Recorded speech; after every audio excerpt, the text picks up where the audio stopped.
All right, Shalom. This is your brother Iwanathan. First and foremost, I want to give all praises to the Most High, Yahweh, Bahashem, Yahweh Shai, Bahashem, Rachakwadash. I want to give double honor to the apostles and the elders of Great Millstone. I want to say Shalom to all the brothers and, of course, the few sisters who are pursuing this truth in sincerity. Okay, may the blessing of election be upon your house. Today, I want to talk to you guys, and this is a milk lesson for those who have been listening and learning for a while. But there's always new people coming in, and these topics are very vital to their spiritual growth. So today we're going to talk about regeneration, or in the world they say reincarnation, right? Back, carnation, carnal, back in the flesh. Okay, so when you understand this topic, it's really vital when it comes to grasping the fullness of the scriptures, especially prophecy, and having the understanding that death is not final, nor is it losing. All right. Knowing this, it endows us with the courage and the boldness the Lord is going to require for us to fulfill our mission, even if it's under the threat of death, which eventually it will be pursuant to the scriptures. An example we can get of that is Second Maccabees 7:23. Let me go there really quick for you all. And this is when the mother and her sons were being put to death by the Greeks. And I want you to realize this train of thought is all throughout the volume of the book. Okay, so the Second Maccabees 7. Okay, all the sons as they're being tortured and killed, they give a speech to the Romans. Talking about, well, let's actually just read it. Second Maccabees 7:21. I'll start here. Actually, no. Let's start at 18. Second Maccabees 7:18. After him also, they brought the sixth, who being ready to die said, "Be not deceived without cause. For we must suffer these things for ourselves, having sinned against our God. Therefore marvelous things are done unto us. But think not that takest in thine hand to strive against God, that thou shalt escape unpunished." So he's speaking to the Greeks. Like, don't think because you're being allowed to do what you're doing to us, that you're not going to reap what you sow. Verse 20. But the mother was marvelous above all, and worthy of honorable memory. For when she saw her seven sons slain within the space of one day, she bare it with good courage. All right. And she was endowed with that courage, and you're about to see why, because she had a particular understanding in mind. She bare it with good courage because of hope that she had in the Lord. Yeah, she exhorted every one of them in her own language, filled with courageous spirits, and stirring up her womanish thoughts with a manly stomach. She said unto them, I cannot tell how ye came into my womb, for I neither gave you breath nor life, neither was it I that formed the members of every one of you, but doubtless the creator of the world, who formed the generation, okay, of man, and found out the beginning of all things, will also of his own mercy give you breath and life again. Breath and life again, as ye now regard not your own selves for his law's sake. Okay, now let's go get some of the basic, just straight on the nose reincarnation scriptures. Let's go to Ecclesiastes 1:9, of course, because this pretty much flat out tells you, if you don't get it from here, then you're just not going to get it. All right, it's Ecclesiastes 1:9. It says, the thing that hath been, it is that which shall be, and that which is done is that which shall be done, and there is no new thing under the sun. Now, if there's no new thing under the sun, are you new? And then let's go back to the top of that verse and check this out. It says, the thing that hath been is that which shall be. Now let's go to Ecclesiastes 6:10, same book. And it's going to tell you what the thing that hath been is. Okay, this is Ecclesiastes 6:10.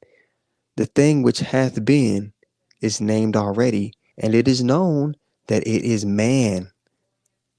All right, it is known that it is man. Now we go back. Now let's read it one more time. Ecclesiastes 1 and 9, we just left off Ecclesiastes 6 and 10. The thing that hath been, it is that which shall be. So we know what the thing that hath been is, right? We just read it. The thing that hath been is that which shall be, and that which is done is that which shall be done. And there is no new thing under the sun. So what you have is the same spirits coming back in different bodies, doing the same thing they did in past lives. Okay? That's why Yahweh Shah said to those Israelites during his day, fill ye up then the measure of your fathers, because they were persecuting the prophets before.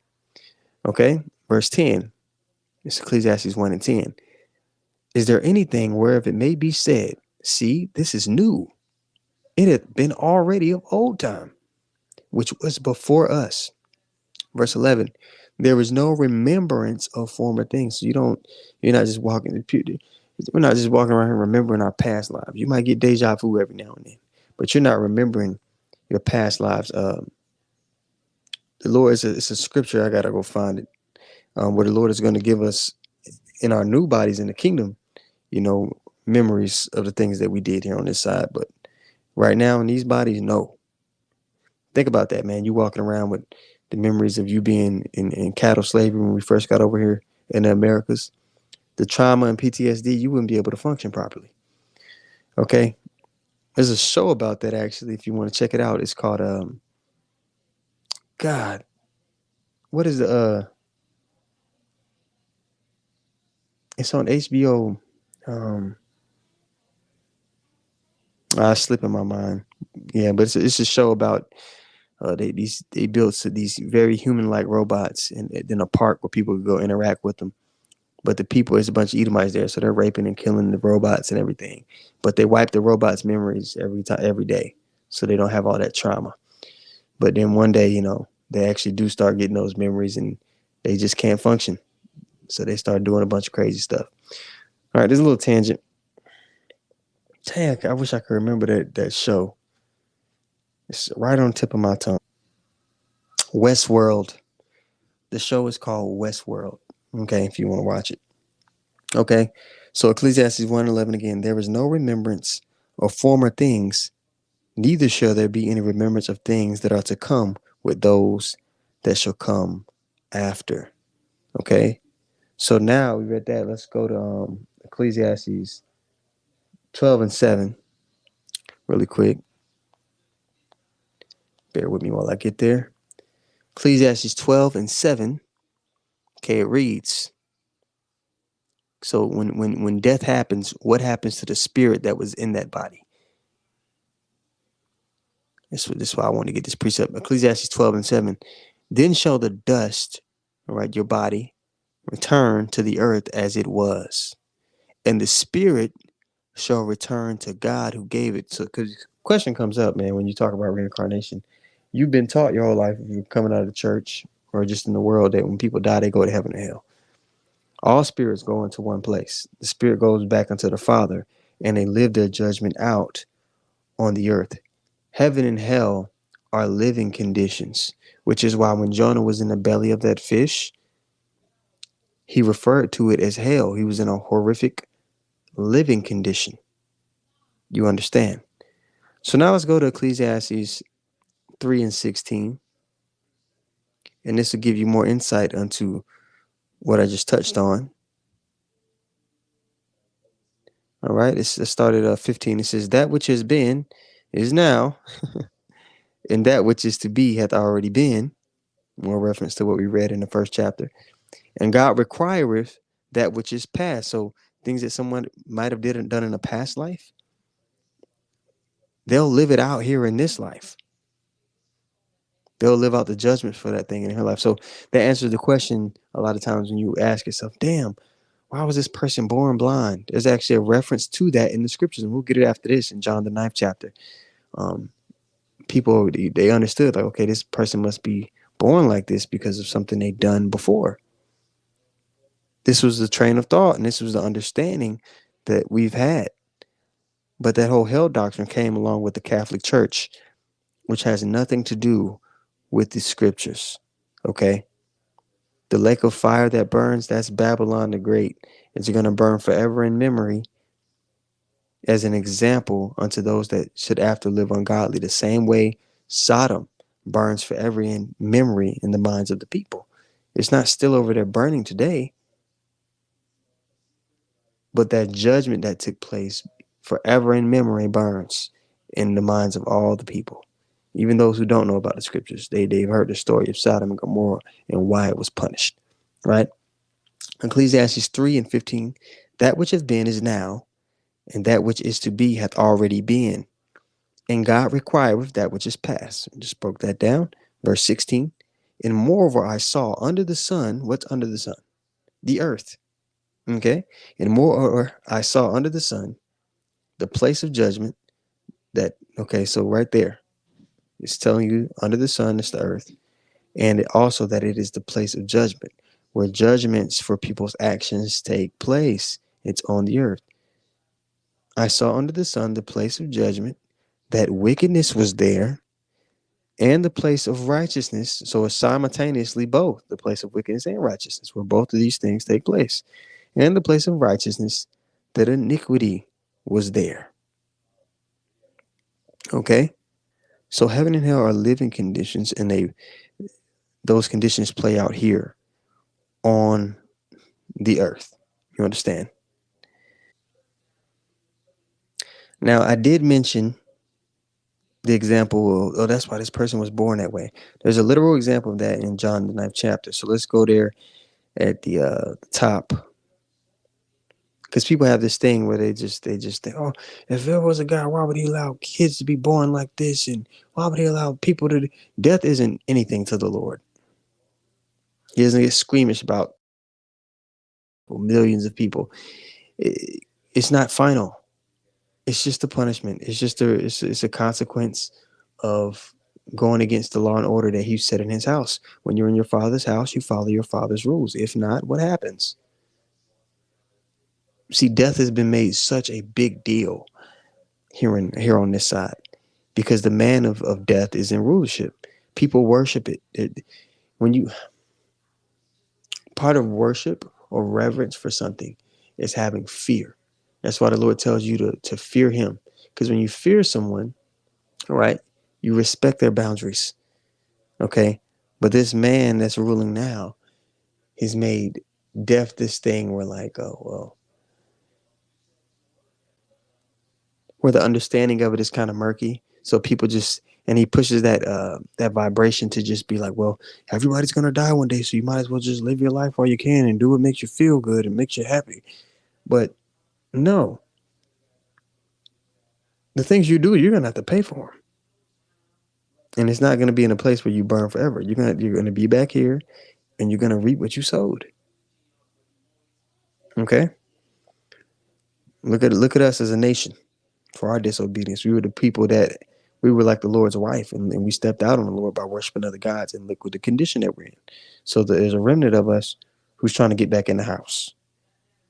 And when a woman's trying to get back in good graces with her man, she comes very meek, of a broken and contrite spirit, to try to get back in good graces.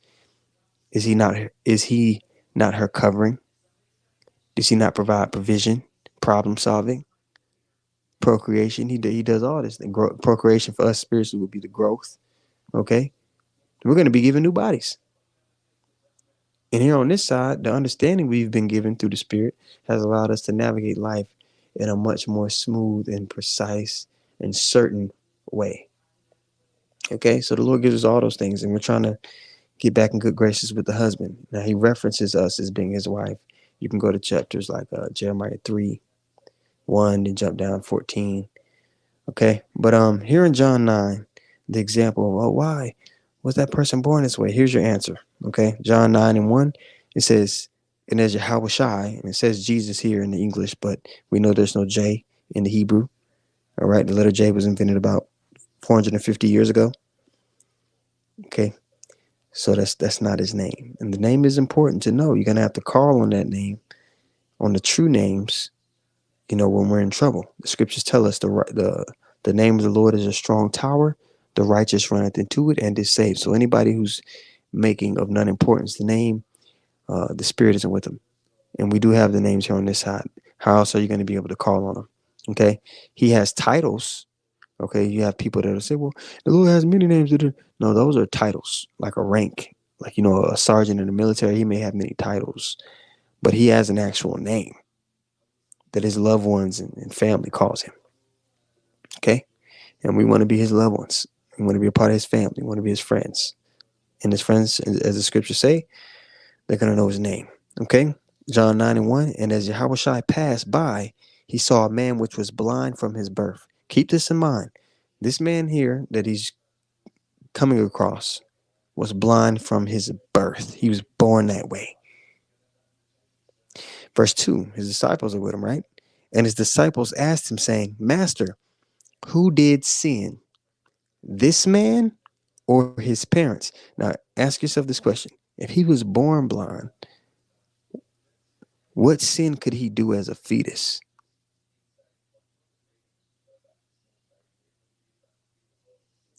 Why are the disciples asking him this? If they're not of the understanding, this man must have did something in a past life, that this is his living condition now, that this is his hell now. John 9:2 again. And his disciples asked him, saying, Master, who did sin? This man, he was born blind in verse 1, or his parents, that he was born blind? Verse 3, Yahushua answered, Neither. So in this particular case, neither did his parents sin that the judgment fell upon him, or did he sin in a prior life that this judgment fell upon him. This particular man was made blind in the flow of things, so that it could be proven that Yahushua was in actuality the Son of God. So this man was made blind for a purpose up until this stage in his life, so that the Son of God could come by and heal him, and it being tangible proof to the witnesses that, oh, this man is exactly who he says he is. All right, verse 3, John 9:3. Yahushua answered, Neither hath this man sinned, nor his parents, but that the works of God should be made manifest in him. I must work the works of him that sent me while it is day. The night cometh when no man can work. So that also allows you to get a little insight into how the Lord works. Sometimes the Lord will put things on people, or and this was a grown man. So he went his whole life being blind, and that whole life that he experienced of being blind and things he went through and people he had to interact with, dealing with how people treated him, it was all for this moment right here. This was his purpose in that lifetime, was to be healed by Yahushua. See, the Lord is far out, man. This is and that's a low level example of how far the Lord could be. So I'm gonna run off a couple of precepts here. Then I'm gonna touch on some points about how, if you don't understand regeneration, reincarnation, right? You can be confounded by a lot of points that people will bring up, but there's brought out a bunch already. Easy scriptures to cut it. There's a scoffer that always comes on my page when I mention the curses. Actually, let me just read a couple of these first, and then I'll get into that point. All right. This is Job 19:26. It says, And though after my skin worms destroy this body. Actually, let me just start at 25. For I know that my Redeemer liveth, and that he shall stand at the latter day upon the earth. And though after my skin worms destroy this body, yet in my flesh shall I see God. So Job had that understanding as well. And then Job 14:14, it says, if a man die, shall he live again? All the days of my appointed time will I wait till my change come, and we're all going to be changed. Okay. Now, I want to go to Deuteronomy, the 28th chapter, because there's a scoff that comes on my page whenever I mention the curses. And he brings up this point here, and it's only because he doesn't comprehend regeneration. So it holds him back from getting the fullness of what's being said. So let's get it. All right. So this is Deuteronomy 28:36. It says, The Lord shall bring thee and thy king, which thou shalt set over thee, unto a nation which neither thou nor thy fathers have known, Okay, now what he'll key in on here in verse 36 is that uh, bring thee and thy king. So he's saying when we were taken over here to the Americas, who was the king in Israel at that point in time? There weren't any kings. The last king in Israel was so and so. But what he doesn't get is that all of all of the kings of Israel were taken into slavery. Now it did happen here in the Babylonian and Assyrian captivities. All the kings in Israel and Judah were taken captives at that point in time. But even again, when we fled into the interiors of Africa, um, the northern kingdom that were over here in the Americas, all of the royal, now we're all royal bloodlines, but the royal families within our nation that had kings that were ruling, um, they all were taken into bondage.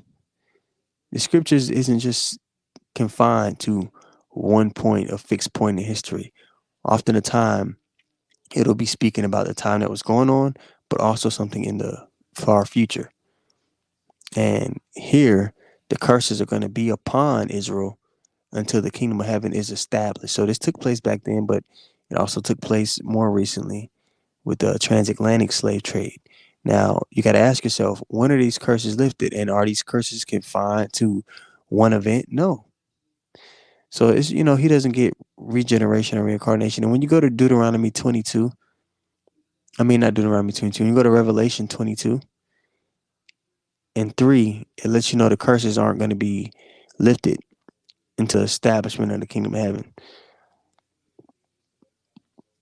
All right, Revelation 22 and 3 says, and there shall be no more curse. Okay, and above that, in the first two verses, is talking about Yahweh, you know, sitting on the throne, the government being structured properly, life and healing of the nations. The healing of the nations takes place in the kingdom of heaven. All right, and in verse 3, it tells you there shall be no more curse. So the throne, so the curses are lifted upon us being changed, upon the Lord return. Um, so the curses are still upon the nation of Israel today. Then you got to ask yourself, okay, well, the people who are claiming to be this nation, do they still fit these curses? Well, if they don't, there you go. It's pretty much plain. If they don't, then how could they be the people? You understand? So people they try to throw you those curveballs, but it's really easy if you understand simple topics like regeneration. Now let's go get some more precepts here just to back up the prophets and everybody in the scriptures pretty much had this understanding. Let's go to Daniel 12 and 13. Let's go there. Bear with me while I pull it up.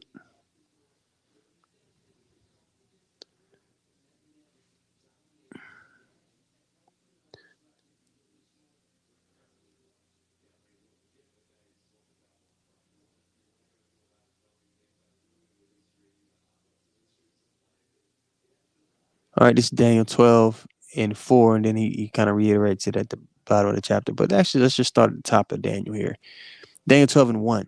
It says, and at that time shall Michael stand up, the great prince which stands for the children of thy people, and there shall be a time of trouble, Shalakia, and there shall be a time of trouble, such as was never since there was a nation, even to that same time. Now, this time is talking about Jacob's trouble, which we're coming up upon.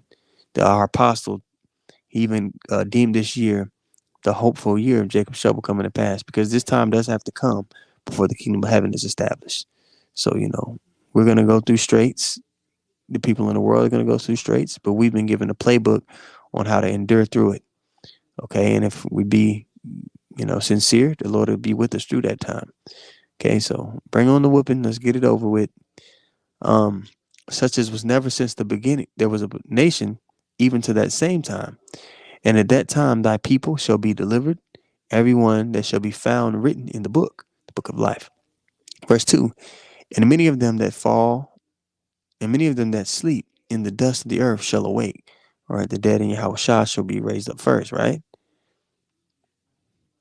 Okay. And the dust of the earth shall awake, some to everlasting life, and some to shame and everlasting contempt. Okay, so there's gonna be a lot of Israelites that were wicked when they come back. Um, they gonna know how wicked they were being, and it's gonna be a shame unto them. Verse 3, and they that be wise shall shine as the brightness of the firmament, and they that turn many to righteousness as the stars forever and ever. And you could use this to back up who the what the stars represent in Revelation 12 if you want. This is one of those precepts. Obviously, you would go all the way back to Genesis with Joseph, yeah, the stars bowing to him, but this is one you could use as well. Verse 4, but thou, O Daniel, shut up the words and seal the book even to the time of the end. Now, this is the point I want to hear in verse 4. Daniel 12:4. But thou, O Daniel, this is what the Lord is saying to Daniel, shut up the words and seal the book even to the time of the end. The book is the scriptures, meaning to seal the understanding of the scriptures. Now, even to Jeremiah in Jeremiah 17:4, it was told to him that even he would be discontinued from his heritage because of disobedience of the people, disobedience to the nation, that it would be a time period where he was discontinued from his heritage, meaning the understanding of the Lord and the way we're supposed to keep. So the Daniel here is pretty much the same thing as being said. Daniel 12:4, but thou, Daniel, shut up the words and seal the book, even to the time of the end. Many shall run to and fro, and knowledge shall be increased. So the fact that that time period where we discontinue from our heritage, that took place. Now we're coming back to a time where knowledge is being increased once more to who we are, what's taking place in the world, what's getting ready to take place in the world, how it ends, how we're supposed to conduct ourselves as all of it is happening. This is basically letting you know we're in that time, the time of the end, man. We're in the last days of the last days because the last days started once Yahweh Shai, he made that sacrifice. He walked that carnation as Yahweh Shai without sin, making him eligible to be that ultimate sacrifice. So now we don't have any more sacrificial law. That was the beginning of the last days. But now, we're at the end of the last days. Okay, a couple more prophecies that have to take place before this devil was taken down and the earth is refreshed. Let's jump down here in Daniel 12-13 because it says it again.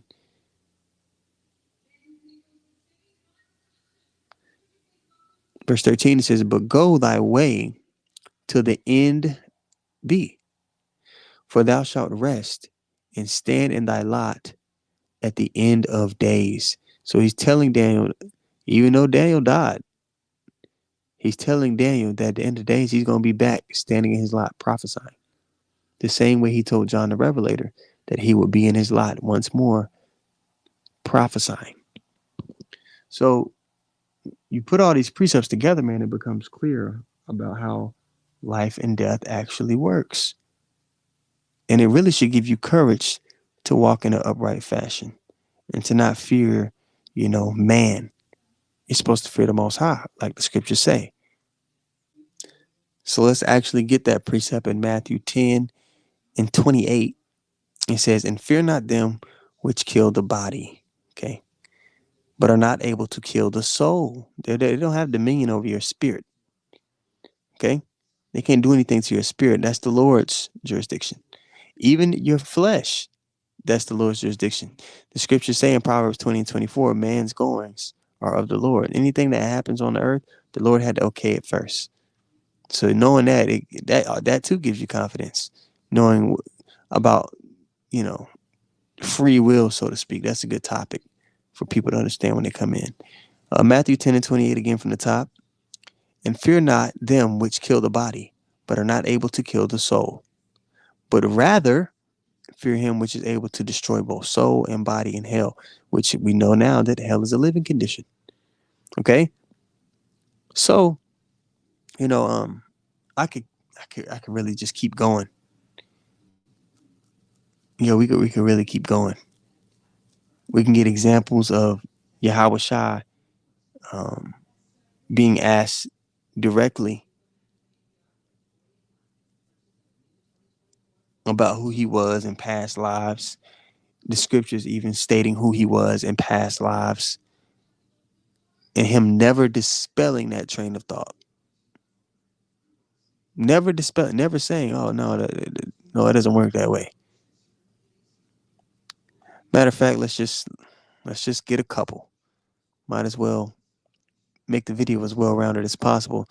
Just a quick start off. Just go to Matthew 1:1, right? It says the book of the generation of Yahweh Shai, Amashiach, the son of David, because the same spirit that was in Solomon was in Yahweh Shai, same person.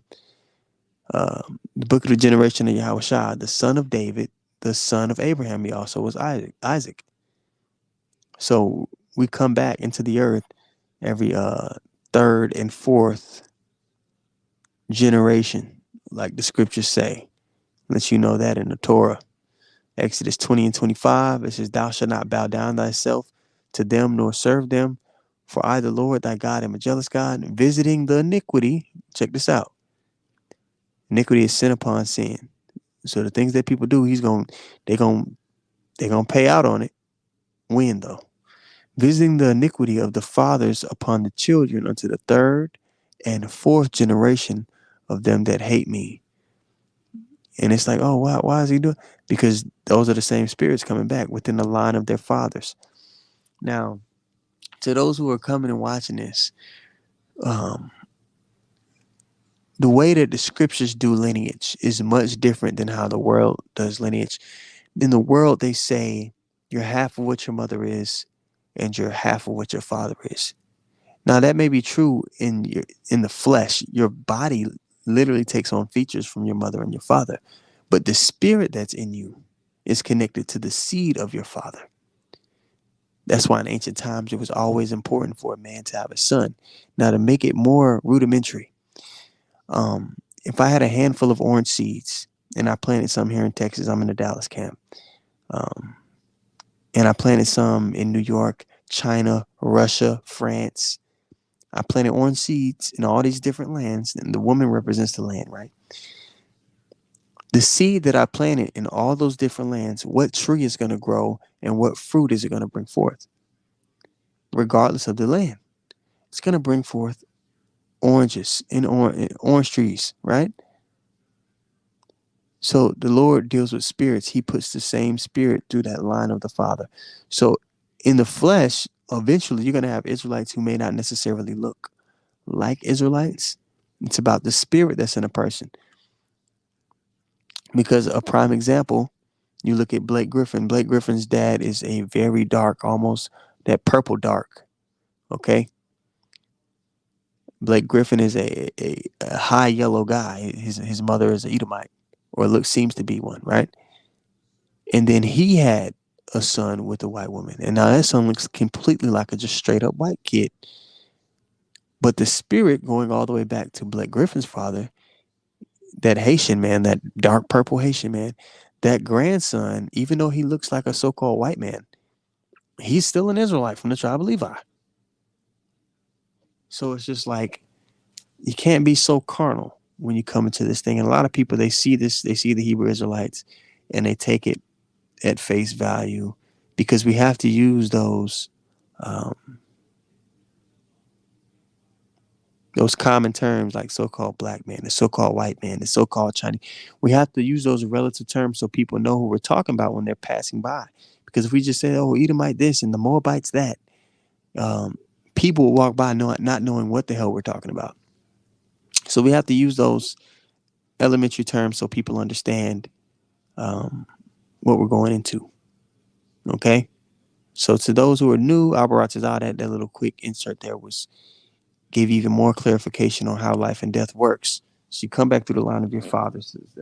That's why that question is always asked. But at the end of the day, the more surefire way to discern a spirit is if they comprehend this truth, because the scriptures say that none of the wicked shall understand. Okay, the only people that are going to get these concepts that we're bringing out and fully walk in them and apply it to their life believe. Um, the Lord set it up to where, regardless of how intellectually uh, bright someone may be, they're not going to get this understanding unless the Lord has imparted it to them. Okay, so this isn't about your intellectual capacity. It's more so about, did the Lord give you that gift to see? Okay, so Daniel 12 and 10, it says, many shall be purified and made white and tried, all right, made blameless. But the wicked shall do wickedly, and none of the wicked shall understand, but the wise shall understand. Okay, so that's the more surefire way. You can't just look at people and really know what they are. All right, but if their spirit resonates with this word, then hey, it's a great possibility, and they start to walk in it. It's a great possibility that they might be an Israelite. Okay, you can go to Romans 8 and 16. It says the Spirit itself, the word of God, the Spirit itself beareth witness with our spirit that we are the children of God. So you don't need a DNA test or a genealogy test. Okay, that's not how it's going to be done. We've been scattered into every nation under heaven. The records have not been kept track of. This devil has completely destroyed history, so we can't trace. You know, it's not going to be done that way. This is a thing of faith. This is a thing of spirit. This isn't something that he can attack with his weapons, with his sword. This is something that's not tangible to our enemies, which is why it is so dangerous to their establishment. Okay? Now, more examples of Yahushua um, not dispelling this train of thought when it comes to life and death. Let's get a couple and then I'll close this up. Matthew 11 and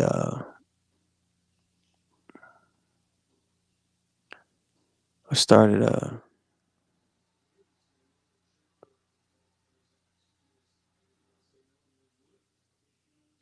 let's start at verse 9, Matthew 11 and 9.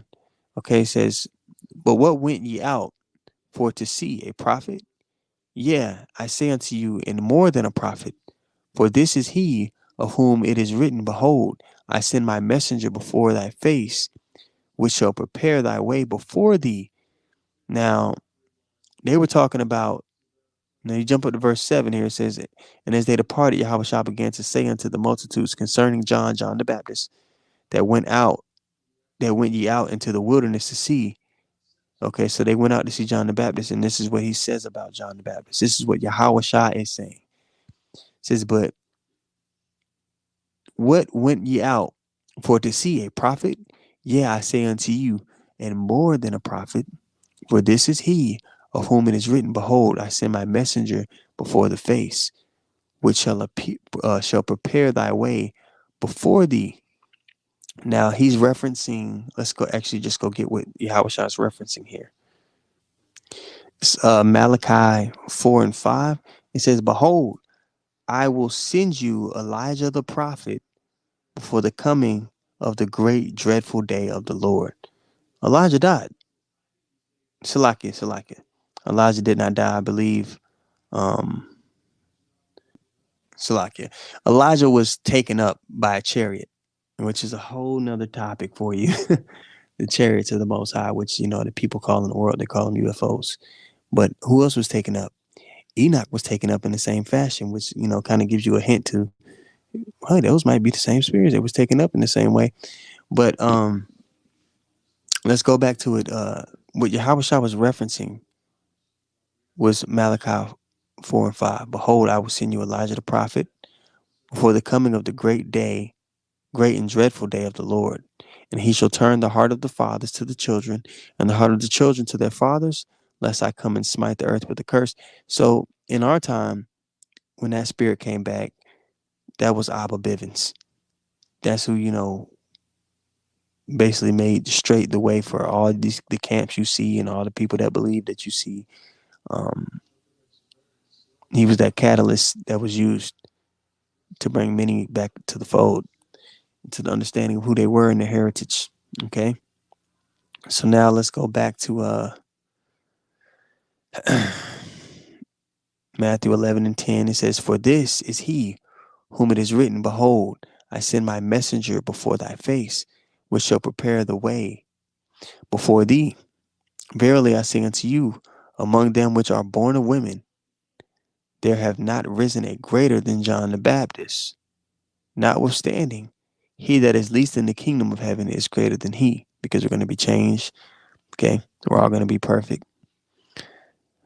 "And from the days of John the Baptist until now, the kingdom of heaven suffereth violence," the nation of Israel, "and the violent take it by force. The violent man, which would be the man whose blessing was the sword, which would be Esau, Edom, the so-called white man.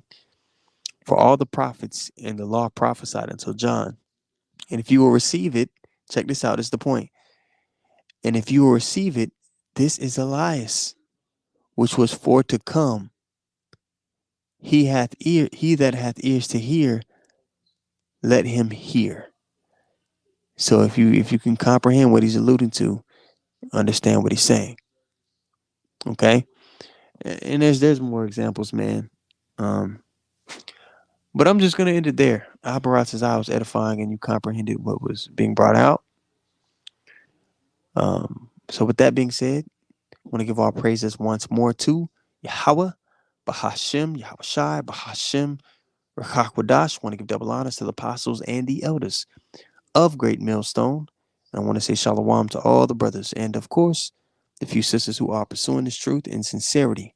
May the blessing of election be upon your house. Shalom.